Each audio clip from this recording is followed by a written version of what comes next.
Welcome to recipes in my way. இன்றைக்கி நம்ம அருமையான சுவையில் வித்தியாசமான ஒரு ரசம் தான் வைக்க போகிறோம்.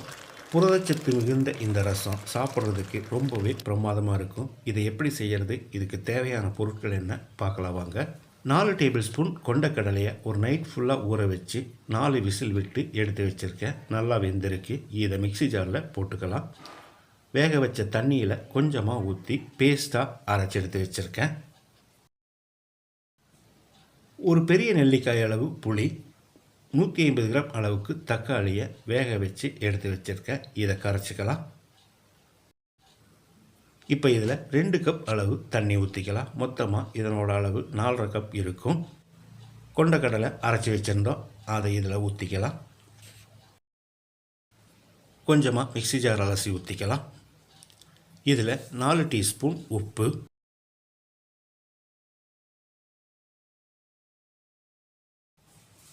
1/2 டீஸ்பூன் மஞ்சள் தூள், 2 கொத்து கறிவேப்பிலையை கிள்ளி போட்டுக்கலாம். பொடியாக நறுக்கின மல்லி இலையும் சேர்த்து கலந்து விட்டுடலாம். வாணலியில் 1 டேபிள் ஸ்பூன் எண்ணெய் ஊற்றிக்கலாம். 1 டீஸ்பூன் கடுகு,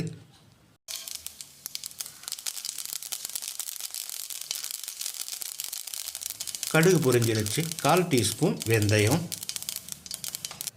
4 பல் பூண்டை 1-2 இடித்து வச்சுருக்கேன். இதை போட்டு ஒரு 10 செகண்ட் பிரட்டி விட்டுடலாம்.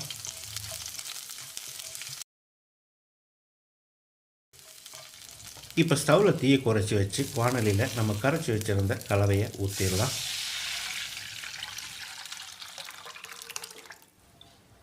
இது ஒரு 5 நிமிஷம் கொதிக்கட்டும். பேனில் 3 வரமிளகாய், 1 டேபிள் ஸ்பூன் மல்லி, 1 டீஸ்பூன் மிளகு, 1 டீஸ்பூன் கடலைப்பருப்பு, ஒரு சின்ன துண்டு கட்டி பெருங்காயம், அளவான தீயில் 1 நிமிஷம் லேசாக செவக்கிற அளவுக்கு வறுத்துக்கலாம். செவந்து வர அளவுக்கு வறுபட்டுருச்சு. இப்போ ஸ்டவ் ஆஃப் பண்ணிவிட்டு 1 டீஸ்பூன் சீரகத்தை சேர்த்து பேன் சூட்லேயே ஒரு 10 செகண்ட் பிரட்டி விட்டுடலாம்.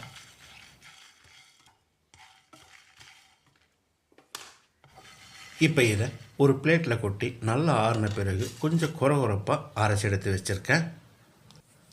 இதை கொதிச்சிட்ருக்கிற ரசத்தில் போட்டு கலந்து விட்டுடலாம். இது மறுபடியும் 1 நிமிஷம் கொதிக்கட்டும். கொதித்த பிறகு பொடியாக நறுக்கின மல்லி இலையை தூவி கலந்து விட்டு இறக்கிடலாம். அருமையான சுவையில் எல்லாருமே விரும்பி சாப்பிட்ற மாதிரி புரதச்சத்து நிறைஞ்ச இந்த கொண்டக்கடலை ரசத்தை இதே அளவுகளோடு நீங்களும் செய்து பாருங்கள்.